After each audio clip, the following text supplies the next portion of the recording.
Yeah, 24? man. When do you turn 24? I'm 23. You're 23, but you're turning 24 soon, right? What's today? In 20 in 24 days. 24 days? Yeah. I lied. I didn't know that today was the 7th. Yeah. Because your birthday's in September. Yeah. September 30th. It's 25 days. Sorry. 25 days. Yeah. Damn. The 26th. Your birthday's the 26th? Yeah. You don't know math, do you? What do you mean? Your birthday's 25 days away.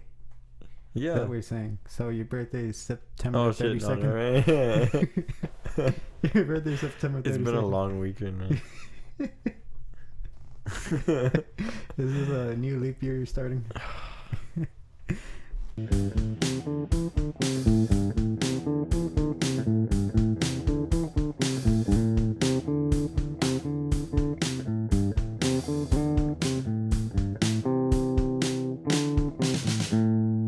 So this is episode 4 of Los Mariachi Sagas. Yeah, we had a long week. Yeah. We played how many hours? Still Saturday? recovering. 6.5 hours. For the people that follow our Instagram, you saw my thumb exploded. It had a blowout. I literally felt like liquid on my thumbs. It was gross. Yeah. It hurt. Like it was. So the top layer of my skin was just gone. So it was just the bottom layer rubbing against the metal. You're gonna have to start taping again. Yeah, I used to tape my fingers back in the day when I started playing guitarron a lot. And the shit hurt. The first time I played guitarron for a long time was Mother's Day serenades. And that broke my hands in.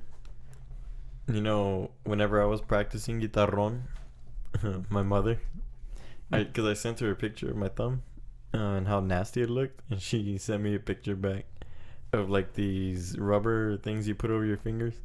Like, yeah, she's like, I'm gonna buy you some of these. And I was like, oh no. You know what? I actually got a comment. You need the callus. From playing guitarron and showing my thumb. Somebody said, "Why don't you use a pick?" This person does not know how to play guitarron. You never know, man. Try it out. You could like invent something new that everybody can use. I would get exiled from the mariachi community if I attempt to use a pick on the guitarron. You would be excommunicated from them. They would take away my morales. Like, you don't deserve to have a morales. I don't even play on my morales, honestly. I like my Salinas better. It's probably because I played on it more. Dude, I hate the fact that your guitarron has those pegs. And then they're so big. Yeah. Because when we were doing the last gig on Saturday night, yeah, the birthday boy fucking was drunk and he like ran into the peg. Oh, that's how they came on tune? And that G just walked. And I was like, and that's why I stopped playing. I was like, what the fuck? Yeah, dude? this guy stopped playing. So I kept switching instruments. Also, another thing you saw on the Instagram, I played violin at one point. It was on vihuela. Freaking suck at vihuela now. Because my hands are so beat up from the guitarron. And so Matt likes to take over guitarron for the 4 songs that he knows. In the one key that I know. And then I was playing vihuela, and then he just goes off to tune for like 30 seconds or something, which is a long time for a song, by the way. That's like a quarter of a song. Yeah, I did it on purpose. No, I'm just kidding. No, those pegs were really they were tight, nice and tight. But that last gig, we should talk about that last gig, I guess. So we're already on it. And we almost got shot. Oh, yeah, we almost died. We were at this couple gig. times. It was in North Austin. It was 2 hours. Crazy people. They had taqueros and everything, and it was 2 guys celebrating their birthdays. One guy was older. We didn't see him much, but the younger guy, how old was he? Like, I think he was maybe like 20 to me. Like 20. Yeah. Yeah, this guy was crazy. And I mean, he was having a fun time. You know, it was his birthday. But a guy there, one of the guests, we were playing. Do you remember what song we were playing when they put out the gun? It was a ranchera. It wasn't even that hardcore of a song. Like, it wasn't even about shooting or nothing. Oh, I think it was Te Solte la Rienda. Maybe? Yeah, I think it was, Te Solté la Rienda. And this guy pulls out his gun. It wasn't like big of a gun. It was just a pistol, probably like a 9mm or something. Yeah, it wasn't too loud, but he started firing it and shot like 3-4 times. And it just freaking ring in my ears. I'm like, it's annoying when clients do that. Did Jarek jump this time? Jarek, I saw Jarek. He saw the Instagram. He jumped. He jumped this time, but also he jumped when we played it was Virgen, like right? the Virgen. Yeah, it was Virgen weekend, and they set off these fireworks. But these fireworks were fucking loud. They were probably louder than a gunshot. They were the big boy fireworks. And this fucking guy Jarek literally jumped on a table and was like freaking out because he thought there was gunshots. But when he jumps, it's funny because he's got all that hair and it just like flies everywhere. He's flapping around. But he's the only one every time. Yeah, he just gets so scared, and he's always saying, "I grew up in the hood." He's like, "So I'm traumatized." I mean, if you grew up in the hood, then you would be used to it. I don't know. My corpus is pretty scary. Yeah, I'm pretty sure he was scared with all those dolphins. That corpus can be tough. Oh, you got Te Solté la Rienda right. You got it right this time. Got it right. You did. Compadre's version. Compadre, you've been playing with us too much, man. Lately.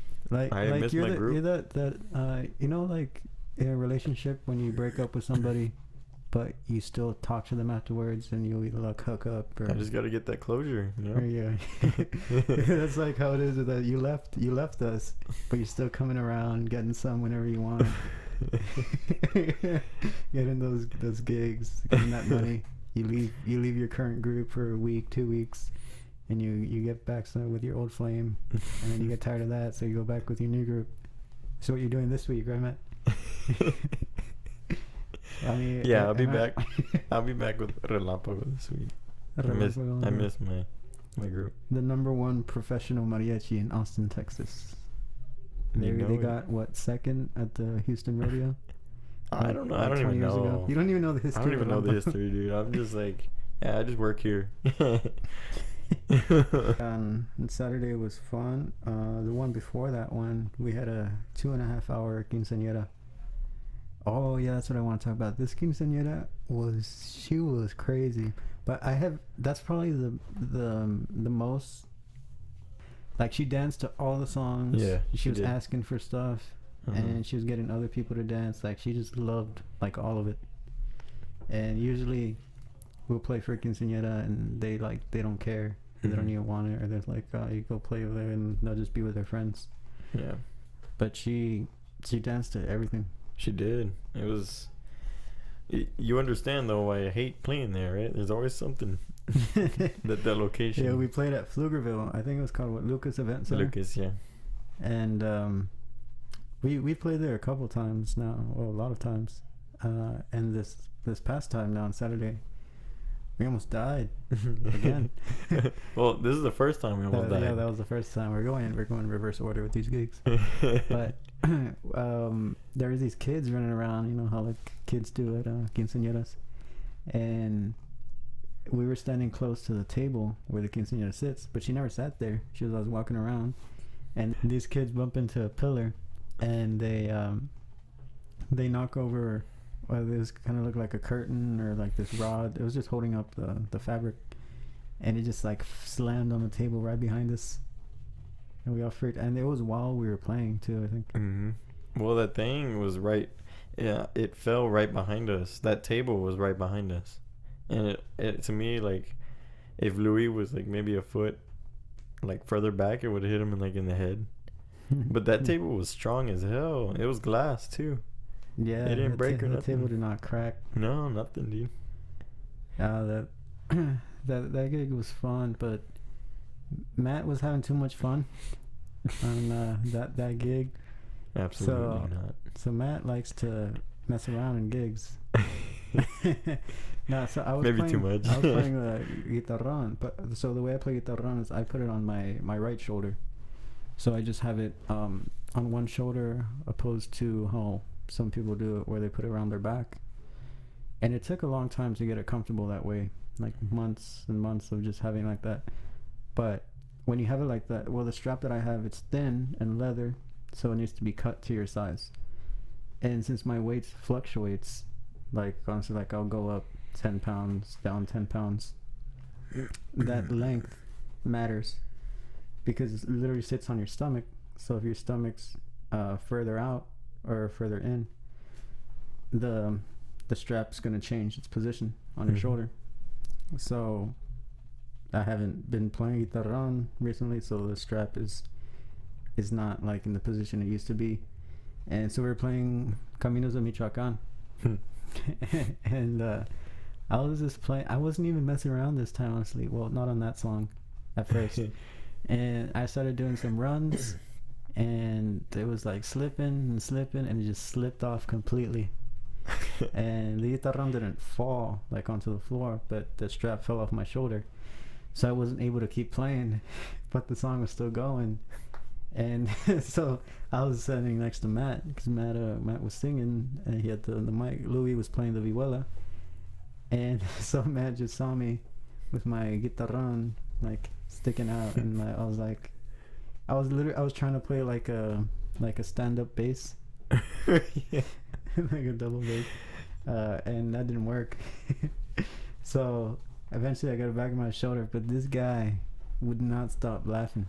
Well, I couldn't stop laughing because that lasted for like 30 seconds, dude, when you were trying to get it back on your shoulder. Yeah.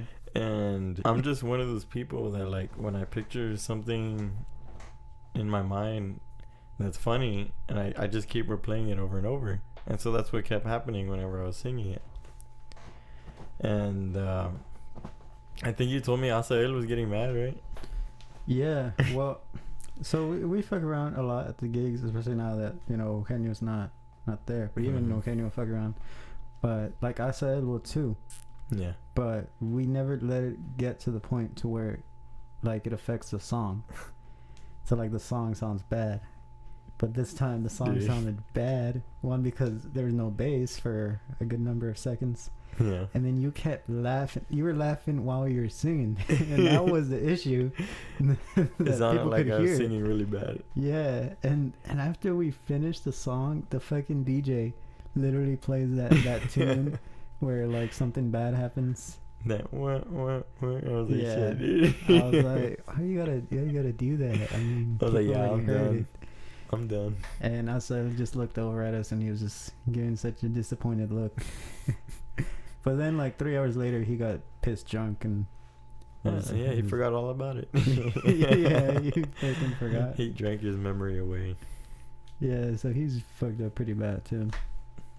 But that song, yeah, he fucked up. But we, Asa did a show. He did a show on. At that gig, and the show is when you do a Juan Gabriel impersonation. And some people are good at it, some people suck at it, and some people like half-ass it. And the ones that half-ass it, it's kind of annoying, because like, well, why do the show? Because the whole point is to really get into the character. Yeah. And Azael really gets into the character. Yeah. So he's really good at Juan it. Gabriel is, well, he's gay. Well, I mean, he was. But so, you know, his show, like in his concerts, he's really flamboyant stuff. So I said, well, we'll do that, and he's sat in so many guys' laps that honestly I couldn't tell you how many guys' laps he's been on. But he does it good. He's really good at it, dude. He's good at improvising. Yeah.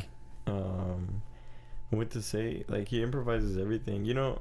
But Juan Gabriel was a really good improviser too. Like, he was really good at that too.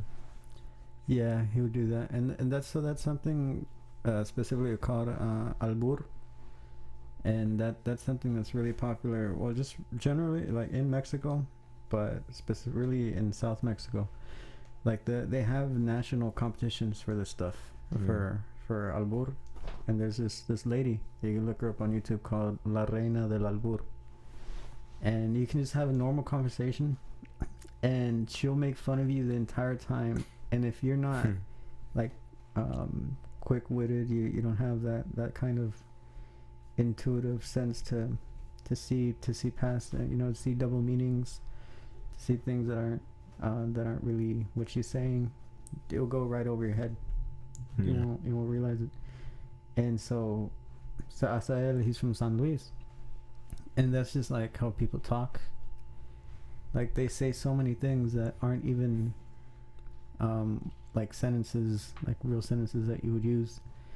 They'll say things like no vengas a mamar, which means like just don't come here and being an asshole. But instead of saying mamar, which is a dirty word, by the way, they'll say stuff like no vengas a mi amor. He'll change the word to something barely similar, but just enough that you'll still get the meaning. And so he does he improvises with songs, like actual songs and lyrics. Almost all of them. Yeah. Yeah, like in what I do in La Negra Tomasa. I got that from him, actually. As the lyrics go, estoy tan enamorado de una negra Tomasa que cuando se va de casa triste me pongo. Instead of triste me pongo, I'll say traigo la otra. Which means instead of just getting sad that she left, I'm just gonna bring another girl. It's funny when you say that at a lot of parties and everybody's dancing. Yeah. They hear you say it and they're like looking at you like, what the fuck? Yeah, and I say that too sometimes to see if they're actually paying attention. And there's kids and shit. Oh, that reminds me, we did El Mono de Alambre twice. We did it a good amount of times. Well, we did it in but this past I hadn't done El Mono de Alambre in months, in a long time, and both the last two gigs they wanted it, and Asael was going at him. Dude, it's making fun of the kids, making fun of the quinceañera. Yeah, that was funny. She was mad. Yeah, she got mad. What did you say? Buenos dias, señores. Something. Fuck. I don't know. I don't even remember what he said, but it was like también la quinceañera. And what the song is saying is really just basically, go screw yourself. This video, the entire song is saying, and I don't understand why clients they request that song, and it's literally us telling the clients to go fuck themselves. That's all the song says.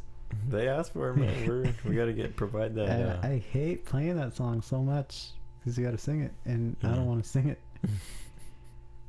But some clients love it, but some can't handle it. Some will get offended, even though they asked for it. Yeah. Like, well, why ask for the song? Well, that's why they're like, Asa or Eugenio. That's why they're like, are you sure? Like, yeah. Every time you're about to. Are you sure? You're about to. And they always say yes, but they're never really sure. You guys would be like that. Oh, we should talk about the "Come On Guys" stuff. So the reason we say "Come On Guys" and with that Mexican accent is because last year, when Matt was still in Compadres, we had this festival that happens every year in Austin called the Margarita Festival. And is that what the name is? I keep saying it's the Fajita Festival. I don't know, dude. They literally had margaritas everywhere. Oh shit. The name. I forgot, dude. So we got hired to play at this festival, but we had to be on stage. But I think we were the very first act of the day. It was noon. They opened it up, and we started. It was hot. And this is when we had our full traje. We had the gray one, thick one with the vest and the boots. It was horrible. All of it. And so we were on stage, And so Eugenio was in charge of the group. I was to be the MC and everything. Yeah. And so his English isn't great, because he doesn't speak it much. Yeah. But I mean, none of us were gonna say anything because we ain't getting paid for that shit. Yeah. Just work it, man. So he went up and tried to talk to the like 4 people that were watching us, because it was like they just opened at the festival and it was hot. We were playing out in the sun. We had a little bit of shade, but the audience didn't. Yeah. And so he goes and talks, gives a little speech saying who we are, and we're gonna be here for an hour playing these songs. We play a song, not many people. A couple songs pass by, and then he goes up to the mic and he said, "Come on, guys." He's like, "Hey guys over here, come on, guys." Try to get their attention. They're just walking by like, "Oh, nice." Yeah, ever since that day, it was just so funny that how we said it and that nobody cared at all. But just like, "Come on, guys." I thought it was funny because leading up to that date, he kept saying like there's gonna be hundreds of people there. Yeah, and like there's gonna be a big audience. We need to look good, we need to sound good. I think we even rehearsed a couple times, right, or no? Was it like, I don't know. We were trying to plan out where we were gonna play. Yeah, and we were doing La Fuente at that time, I think. Oh yeah. And doing some Somones and try to make it more of a show. That's funny. He was like, "There's gonna be hundreds of people," like, and there's like 2 guys there, like, woo, and nobody. I know it's weird how you're like, "How does the traje take up space?" But it sure does. Yeah, it does. Those things are heavy. People don't really realize how heavy they are. Like, there was a friend of mine who he doesn't do mariachi, and I was like, "Hey, hold this," and it was my full traje in a hanger, and maybe my belt, like in those bags that you put suits in. And he picked it up and he was like, "What the fuck?" His arm just dropped. It just pops off. These trajes are literally like I say good 5 pounds on you. Yeah, you could get some good workouts in. And it depends on the material. It could be more. But man, you seen some people that have their shitty trajes or that have boots with holes in them? Like that one guy. That one guy has the boots, and I don't want to say his name, but I think the people listening to this know who that guy is. He finally got some new boots. Really? I think like last year. Dang. But this fucking guy had holes in the bottom of his boots. I'm like, dude, get some new boots. Seriously. And so people that don't button up their top button. I used to do that. I wouldn't button up the top button my freshman year of college. But that's because I was so fat that it literally wouldn't close. Yeah. So it looked bad. We all ran into that trouble freshman year. That freshman, for me it was like freshman 20.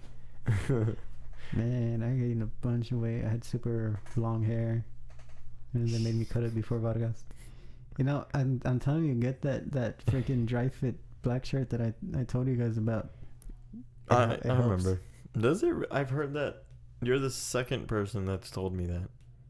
It makes a huge difference. Honestly. That's crazy. And it's not. I guess when you, it's not that much more than the one that you buy, because those are like $12. And the one that I have is like $15. Yeah. Well, I guess it'd be worth it. And then when you got your muscles popping, it really makes you look swole and shit. I love that feeling. When you look swole but you're not. No, when you put on a t-shirt and it's like tight on the sleeves. Oh, when you're actually swole. What the? Or you're just fat on. So I don't know what you're saying. Right after you get a pump, man. After you get a pump. It's like, you know what that is? Like a pump down. No. When you're like, let's say like, when you put before you put on a t-shirt and you do like 50 push-ups. Yeah. Okay. You get that blood pumping, Okay. Yeah. I didn't know I don't know if you meant like you get a shot of steroids and you feel pumped. Or you're doing a hip thrust and you're calling it a pump, or or a fist pump. Fist pumping. No, I do that every time. I do that before I put on my shirt. Before we go to gigs. I used to do that before I go on a date. No, I wouldn't. I don't think I've. I'm just like, either I worked out today or I didn't. But usually I work out. So. I'm never going, because I get my thumbnail done. I get the acrylic. Yeah. Because I play vihuela. And I'm never going to a nail salon on a Saturday. Never again. Oh, yeah. I mean, I guess I should have known, right? Yeah. But I didn't think about it. I went to one next to Target and Kyle. And they were like, oh, it's about an hour wait. Do you want to come back? And I was like, sure. Like, where do I write my name down, you know? And they're like, no. And I was like, what? What do you mean? And they're like, I was like, I just want to write my name down. So, like, how do I know? Are you guys going to call me or what? Can I wait here? And they're like, no. I'm like, all right, I give up. So I just left. And I went to the one next to HEB and Kyle. Yeah. And, dude, they were pretty good. They were fast. They're like, oh, yeah, come on in. And, you know, even when they were busy, they, like, worked me in, you know. They're like, just wait there and we'll be there, like, in a minute, you know. And so they got me within, like, the next 10 minutes. But I had to do other things, too, with my car and all that. And so, anyways, I get back to the house, and I was in the shower. Luis showed up when I was in the shower.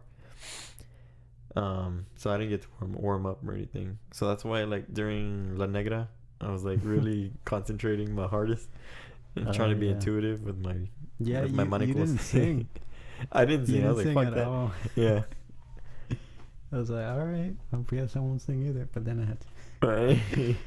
But I've only gone acrylic nail from like a salon or acrylic nail in general once in my life. That was back in 2017. I know everything in my life happened in 2017. Now that was a hell of a year, man. That was. I think that's the same year I had kidney stones. Dude, that's right. I heard about when you told me about that. I think it was the same week that you told me about it. Was it? I mean, probably. Yeah. I think you told me about it. I was like, what? Dude, like, that's crazy. It was just random. Yes, it was, because Antonio Briseño was director for MLO that semester. Oh, that's right. Because it was a semester after he was in charge of MNG. Mm-hmm. And I was doing voice lessons with him. This is when I first started, but it was just I would go early in the day to get some voice lessons from him. And there was one morning where, like, I just called him. I was like, yeah, I can't. I don't know what was wrong. I was living in Austin this time, and so I woke up super bad stomach pain. I threw up, and I literally just laid on the bathroom floor, letting kidney for like an hour, just like in pain. Dude. Did you have like a fever or anything, or? No. So also this is over like 3 days. The first day, I just literally laid on the bathroom floor for like an hour, and then I got up. I woke up. I fell asleep, and then I woke up. Pain. Yeah, I woke up and the pain was gone. That was good. I was like, all right. So I went to school, and I felt fine. The next day, I got the pain again. This pain would wake me up like at 3 a.m, and it was a bitch, but it got a little bit worse the second day, but it still it didn't bother me too much. The third day, though, that one again woke me up like 3 a.m, and it was a pain that I had never felt ever in my life, like this much pain on my side. I was rocking on the toilet for like, I don't know, an hour or something. Like, I just wanted to throw up. I don't think I did. I couldn't. I was in so much pain, and I didn't know why. So I have chronic back pain. And actually, it just started up again today. So I've had back spasms to the point. It's never happened with, I think, when you've been around, but This is when I was still with Mariachi Amor. I was in San Antonio. A friend of mine who went to UTSA. I was there with him, and I was at the rec. We were playing basketball. Yeah. And it was literally like I had the ball in my hands, and I went up to shoot a 3-point shot. And as I went up, my back just locked up. Yeah. It locked up in a way that I could not move from the spot I was in, or else it felt like my back was like ripping in half. And it hurt so much I couldn't sit. I couldn't bend over, nothing. But I had gigs that day in Austin because this was Saturday morning. Mm-hmm. So I had to get in my car somehow, and I pretty much put the seat as far back as I could before I couldn't see anything. Yeah. And I drove like that from San Antonio to Austin in horrible back pain. The worst that I've ever felt. And so I got home, I changed in my traje somehow, and then there was no way I was going to be, because I had to drive to Alex's house to go do the gigs, because there's no way I was going to be able to drive. Yeah. I couldn't even drive to his house. That's how much in pain I was. So he had to pick me up from my house. Yeah. And I'm not even kidding when I say I had to crawl on the floor to get to the door. Shit, dude. Because my back was in that much pain. Got in his car, laid the car all the way back, and I did all the gigs in that much pain. Yeah. And it was horrible. My back pains have gotten better over the years with working out. Yeah. Ironically, it just built up my back muscles. Well, also they say when you have a weak core, like the more you work your core, your back gets better. Yeah, that's true. Also, so that's when I had my abs last year, and I did have abs at one point, and they were popping. I had no back pain. Yeah. Now I've lost my abs. Pretty much almost completely. And my back started hurting today bad. I was like, fuck, I haven't felt this pain in like a year. Yeah. So I need to start doing my sit-ups again. Just keep working that core, man. But that pain also hurts. Yeah. Well, every day, man, just work on it a little bit and get those get that diaphragm nice and strong for when you sing Caminos de Guanajuato. Oh, love that song. But no, I was going to talk about the kidney stones real quick. I was in Austin, and so at this point I didn't know they were kidney stones because I felt a pain. Yeah. And so I drove from Austin to San Marcos to the medical center. So that was about 30 to 40 minute drive. Yeah. In that pain. Yep. And so basically at this time what was happening is those kidney stones were passing from my kidney to the bladder, to my bladder, to that tiny little tube that connects them. And I was in extreme pain driving that whole time. So I get to the medical center and I'm just there like rocking back and forth. I had to pee in a cup to basically see if there was blood. I wasn't able to pee. They would give me like Gatorade to drink. I would just throw it up. Yeah. And so they called an ambulance because I couldn't drive. Yeah. Because I needed to go to the hospital. They called an ambulance, and they gave me morphine. Morphine is some of the strongest painkiller shit that I've ever taken. And it was kind of like heroin. Yeah, probably. But they gave me morphine, and that took away the pain for, I'm kidding, I'd say about 5 minutes, because it wore off. Because I have a really high tolerance for, I guess, like drugs and stuff. Because there was a time where I got surgery in my mouth because I used to have an extra tooth in the middle of my mouth. It was literally like kids used to make fun of me, call me fucking vampire or shark tooth. It was like one pointy tooth in the middle of my mouth. And so I had to get surgery when I was 6 to get it taken out. So they had to move my 2 front teeth. But when they were taking out the tooth, I remember waking up during the surgery and seeing all these doctors around me. And I tried to talk to them, but I couldn't like move my mouth. Yeah. And I was seeing everything was going around me, and then I was like, okay. Did you feel the pain? No, I didn't feel pain, but I was awake. That's crazy. Then I just went back to sleep. So They're like, same oh thing. shit, he's awake. Same thing Lock you back happened. down. It happened with the morphine. It wore off like after 5 minutes. No. So they gave me morphine again, and this time it lasted longer. But I was still in a lot of pain, and they needed to get a urine sample to see if there's blood. Yeah. And I couldn't, no matter how hard I tried, I couldn't pee. And they're like, well, you need to try, you need to do it, or we're gonna use a catheter. Ooh, no. And I was like, I literally told him, I was like, well, you're gonna have to use a catheter because Damn, dude. I can't. Yeah. And they're like, well, just try one more time. And Yeah. I don't know what it was, the grace of God or something. But I was able to pee. Oh, dude. Thank God. Yeah, my last chance. And for those that don't know a catheter and how it works, I'm not going to explain it. But I was able to pee, and yeah, there's blood in my urine.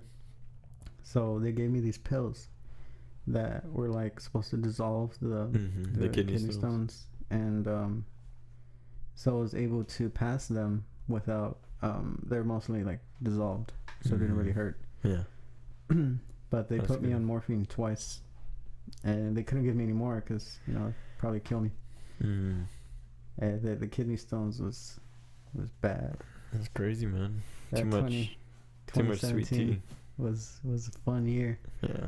And then so talking about my acrylic nail, I went to the nail salon in San Marcos, and I think Sammy, I actually asked Sammy because he used to, or I think he still does, he puts acrylic nails.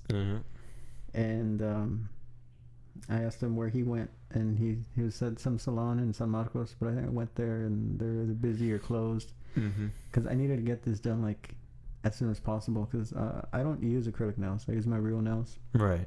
But we had a concert that day, or the next day. Yeah, it was the next day, and my thumbnail broke like 2 days before the concert. And I was like, shit, because I was playing vihuela. I was like, I need my thumbnail, or I need a nail on my thumb. And so I went to this place, and it was really awkward for them, because I was like, I need acrylic nails, but I just need my thumb. Yeah. So they didn't know like how to charge me. Really? That's weird. Yeah, because they do, I mean, by the hand. That's true. What's the way what they're used to. It's because when I go, I just say I just need my thumb, and they're like, all right, it's like $3 or I think they charged $5 me, sometimes. they charged me like $5. $5. Or I don't remember. It was years ago. Yeah. But it was a really thick, like gel. It was a gel type of acrylic that they put on my thumbnail. But when this lady was cleaning my thumbnail with that little machine that spins really fast, The Dremel or whatever. yeah, the machine, then she cut the cuticle to my thumb, damn, and it started bleeding. Hell no. And it fucking hurt. And then she saw it bleeding, and she stopped, and she was like, oh. And she got a little tissue or something and just held it there for like 30 seconds and cleaned it off. And then she just kept going. Dang, dude, what the heck? Hell no. And then Should catch the left hook from you. it fucking hurt. And so they put the nail on there, the little UV light and everything. It hardened. And I played with it, but I hated it so much. Yeah. I do not like playing with acrylic nails. I just never got used to it. I couldn't get the angle right, because it changes your whole technique of playing, because it's a lot thicker than your real nail. Very. So I kept getting like a plastic sound. I kept hitting the wood to the vihuela. But so then I got so tired of it, I just wanted to take it off, because I only needed it for the concert. And it was a couple months or more, because it was thick. It was on there tight, and little by little it was coming off. And it finally came off, and the whole top layer of my thumbnail was like destroyed. And I had like this weird wrinkle in my nails. Oh, that's weird. And it took years. Like now, finally, it's back smooth. to normal. Yeah, my nail's back to normal. But for years, my thumbnail was fucked. Like it didn't have the same strength. Yeah. The nail didn't have the same strength as it used to. Yeah. And now it's finally starting to. I had mine taken off a few weeks ago, and it was extremely thin, like almost paper thin. Like all of its strength and thickness, it was gone. Like it was just extremely flimsy and just like thin. So I was like, dang. So I think I like for a while I let it just grow out. I didn't put anything on it, but I went back when I started gigging again. I went back to the acrylic. It's funny how you said you asked Sammy. It's because I used to use those plastic nails that you just glue on, and of course they keep breaking. Yeah. Well, I was like, hey man, you think you can help me with this problem? And he was like, well, I used to do that too. He's like, oh, that shit just got annoying. He goes, so I just went to a nail salon and got the acrylic nails done. He goes, him and Adrian would tell me like, yeah, you won't regret it, you know. I never did. I always kept my nails short. Like I never had a problem really.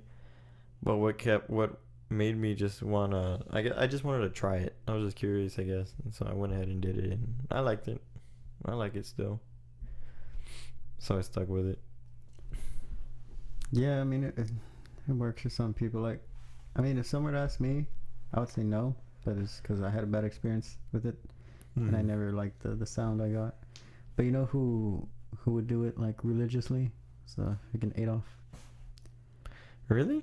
So back in the day, this is when Alex was still in Relampago. Alex told me the story of how him and Adolf used to like ride together, but they would have to meet up like an hour or 2 hours early, because Adolf would be like, I need to go to the nail salon real quick. Like, vato, let's go. Go get our nails done. Alex, like, what the? Yeah. And so he would go to the nail salon and get his right hand and go get it done, get it all cleaned up, polished, and prettied up and everything. And I don't know if he still does it. Okay, no, I don't think he does anymore. You know, we haven't had any questions, honestly. Really? We haven't had any questions about... Nobody's asked anything that people want to hear. That's cool, man. I mean... So let's pretend that we did. So what this person, Johnny123, asked, is your top 5 world-class mariachi groups? Top 5? Yeah. For me, 1 would be Vargas. I really like... I like right now Sol de Mexico. I really like the group they have right now. And then Nuevo Teca. Cobre. I really like Cobre. And then number 5, Compadres. Compadres. No. Professional groups. Number 5. Shit, I don't know. I mean, if I were to make a group though, I would have the. You're gonna make. You know, I left out Camperos, dude. I know. I kept waiting for you to say it. And I'm like, let's see if this guy remembers. It's because I thought about the violins, and I was like, violins, Camperos, and I was like, oh shit, dude. Of course, Camperos, man. That's my top 5. So Camperos. Yeah. Vargas, Sol, Nuevo Teca, Cobre, and then Camperos. That is correct. I don't know if that in that order. Yeah. Is that all the groups? You got the right answers. But if I were to make a group, I do violins. I would have the Camperos violins. Louis, you would have the trumpets from Sol. The voices from Cobre. And the armonía right now, I really like the armonía from either Sol or Vargas. I would say probably Vargas first, because Gil, the viola player, is crazy, man. He's fucking good though. Yeah, he's a good viola player. He's amazing. Oh, dude, I think we did a gig a couple weeks ago. It was the week that... Was it last weekend that Ivan played with us? Yes. So the last gig that we did, that night, there was somebody like behind the truck that we were playing next to, and all you hear is him go. like behind the truck, and we look, and he's like this dude like doing cocaine, and we're like, what the fuck, dude? Ivan's like, is he doing cocaine? I was like, I think so, yeah. And he was like doing it. I was like, oh yeah. Dang. But these guys, when we got there to the gig. I knew it was gonna be like a long night when I saw one of the guys throwing up behind the truck, and like his homies were like, "Are you good, man?" Like checking on him. Yeah, it's fine. But it was funny because Asael, he's like, "We're gonna start with Las Mañanitas." I was like, "Okay," and then he turned around and he's like, "Hey, look!" Like he tapped me on the shoulder to like look over there, and they were like, he was like throwing up, and I was like, "Dang, it's gonna be a long night, man." Let's talk about the time Jared got caught pissing on someone's house.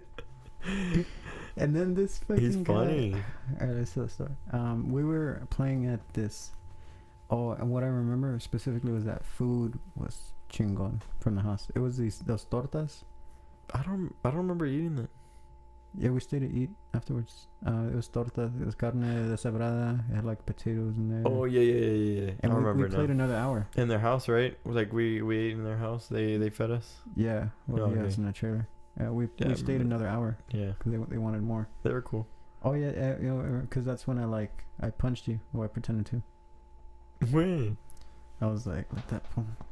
I don't Nah. remember that. Well, we're and we pulled up to this house, and so this guy Jarek has to pee more than Ivan, and the people that know Ivan knows that's a lot. He was gonna pee next to the van, but it was like the van was like, you know, on the street, so he didn't want to do that. And the other side was, well, the place that we're gonna play at. So he goes across the street to somebody else's trailer property, and these aren't like trailered like in a shitty trailer park. It was like a nice place. So he like peed on the I think he peed like on the actual fucking trailer. Like behind the house, like on the house, yeah. Yeah, and so this guy had security cameras on his property, and you couldn't see what Jarek was like doing on the cameras, or at least that I know. I don't know if those cameras had night vision, but you could see somebody like went to a certain area and then like left. Dude, but you know what? I saw the whole thing go down. Like from the saw- moment of the van, I'm ready. Like I'm usually ready already. I'm ready to go. Like I'm one of the first people. And I see Jarek run. Oh well, I think first I started taking a piss like on the side of the van, like on the like near the tire or whatever. Yeah, And Jarek sees me go and he's like, "Oh, I gotta go too." And I finish. like a kid. And I watch him cross the street to the backyard of the house, and I'm looking at the house from the side view, and from the side view and on the left side of me, or from the side view you can see the stairs in the front yard, and you can see the backyard. I see Jarek walk to the backyard after crossing the street and start peeing, but at the same time I see the guy come out of his house on the other side, and he's coming down the stairs, and he's looking around. And then he goes all the way down the stairs. He's looking around again around the house. And then I see him go back up the stairs. And he goes inside. Well, at that same time, Jarek comes back across the street after he finishes. And he joins us. So the guy comes out again all the way down the stairs, and he walks up over to us. Or like, I think he's across the street still. And he asks all that in Spanish, right? Yeah. And then Jarek was just looking around, standing around, looking with his head up in the clouds and shit. Well, Eugenio, I remember Eugenio went up to him. He's like, "Hey, don't do that again." Like he saw you, he was recording you, and he's like, "What? He's recording me? That's gay, man. he's trying to watch me pee, man. That's gay." We're like, well, Jarek, no, man. You don't do I that. remember getting so pissed that I'm like, dude, stop being, you know, you. Dang. No, I'm like, you just gotta think. You don't pee on someone Yeah, else. that's not cool. I mean, You know, we do have a good amount of girl listeners, and so that's something that I guess we can do. That's yeah. okay. You never see a girl just in her traje just squat over and start peeing somewhere. I've never seen that. You've never seen I would that. imagine. I guess for girls, they probably have to go before, or like they can go during the gig maybe too, right? Yeah. That But- suck. Yeah. But no, I mean I usually don't care. I just go right there. Let's find a nice spot in the grass and or on the You street. find a part of the tire that looks a little dry. So there's basically, you could say there's two types of groups in Mhm. Austin. Yep. There's the ones with a calendar, the ones without the calendar. I'm in the one without the calendar now.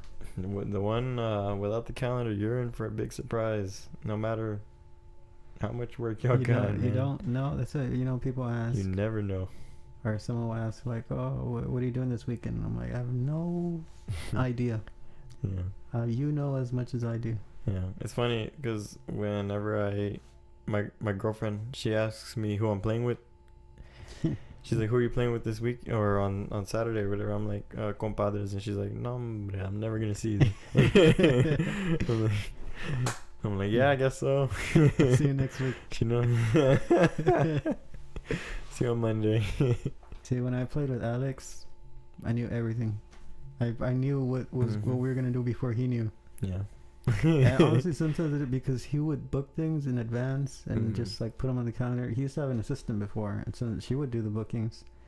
To the point that he didn't even know what we were having this week. Like I would Yeah. tell him Mhm. because he wouldn't even pay attention. Yeah. But now I have no idea. Mhm. That's some things that people come when they start doing gigs, they don't know, they don't understand, especially people coming straight out of high school. Yeah. Like I remember when Stevie played with us for the first time. You had already been there a couple months. We had 8 hours one Saturday, Mhm. and And that this was the dumbass- norm at the time, yeah, we pre-COVID. shit, man, it was a lot of gigs, and Mhm. so we started at 12 with a mass, and this dumbass Stevie was like, "Oh, we have 8 hours." He's counting on his fingers and shit, you know. I was like, "Oh, we'll finish by 8 p.m." Man, we finished at 3 a.m. and we were out in the middle of nowhere, Texas. We started to drive back to Eugenio's, or I think we're at Jaliscienses, Yeah. and then got his car, and then drive back. He probably got home like at 4, 5 in the morning. Yeah. And before that, he had never really done that Mhm. because he had played with he was with Soberanos for a bit in San Antonio. Played with did he play with Probably Israel? freelancing.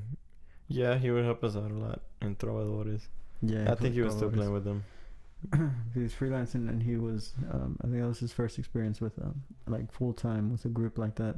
That you would just squeeze in a van, Mm-hmm. drive to all the gigs. That's something also that's different that some people aren't used to. You meet up in a van, or you meet up at some random parking lot, and you all squeeze into one car, and you go to all the gigs together. Sangre does that too, right? Yeah, but Sangre. again, they all live together too. So that's part. Oh yeah, probably. Who else does that? Jalisco. Jalisco. So yeah, Sangre. the groups that do is like Jalisco, Mhm. Guadalajara, Compadres. Oh yeah. So these are like the hardcore groups where if you go, you don't know what's gonna happen. You pretty much have to cancel all your plans for that day. I did a gig with Sangre, which I have an update on, by the way. Noel yeah. told me about it. Yeah. I think I gotta read it. He texted me about it, but he was like, "Hey, I have an update for that gig. I don't know if you guys remember, but this family was like going crazy one night, and they started basically fighting in the apartment, like the whole family.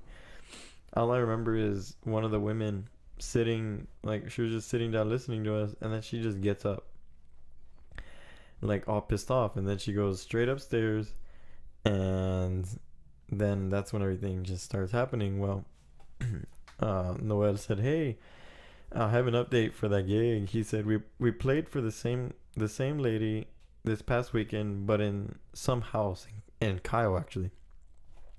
He said, turns out that the lady's daughter was doing a Facebook live stream, and somebody commented something that was kind of offensive but not really directed towards anyone.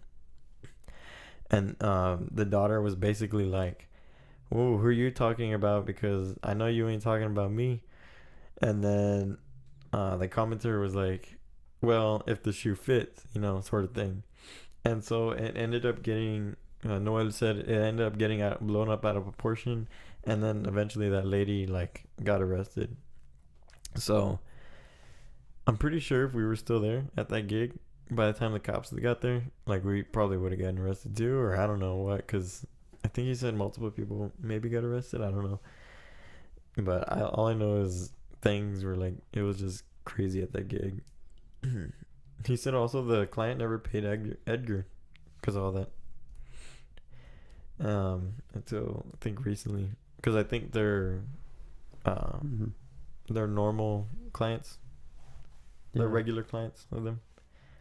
I remember, yeah, they all piled out of that van when I got there. I was like, dang. Yeah, it's a whole different thing playing out in these hardcore groups compared to high school, college. But this is how bad I was when I first started, because I started playing professionally when I was like 18. We had that planta with Alex. And it was, just a 4-piece, me, Margie, Olin, and Alex. It was a 2-hour planta, and we would literally repeat the songs in the first hour because that's all I knew.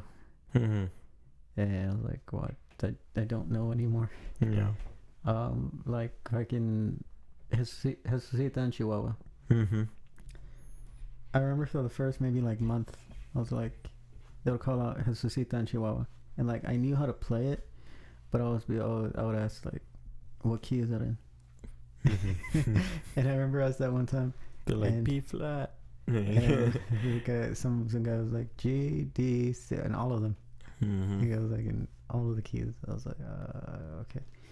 And that's how it was for a while. Like, I know it was with some people, or even, like with you. Like, you hear the name of the song, and you're like, and I've heard that song. And you remember it after they start playing. You can't relate the name to the how it to what goes. You're actually gonna play until you start playing and you're like, oh, I know this.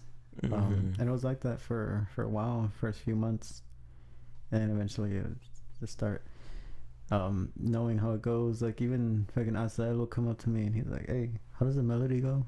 I'm like, bitch, you're a melody player. That's your job. But do you think it's easier for us than it is for them? No. Well, I mean, they would have to know more melodies, right, in their head, so they probably have things jumbled up in their head. Yeah. But it's also, I don't know. It's not our responsibility to know the melody. That's true. To know how to play the melody. That's true. They always ask us. It's crazy. Yeah, like, oh, I remember one time he played the wrong intro. He played the intro for Ella instead of Hermoso Cariño at one time. Yeah. I think we were like so confused, and he had to stop playing. And he's like, wait, and then he started all over again. And so we were like, what? I don't know, but you know who's actually done this shit like that? Leo. Really? From Jalisco. That's surprising. And how much shit he gives people for messing up. He's done that before. Or he played the wrong intro, or who playing the wrong key sometimes. And he's just like, fuck. Say I'm sorry. I'm like, well. You see? People say he gets after you, but like he didn't get after me that one time I fucked up. He actually helped me. Maybe he felt bad for you.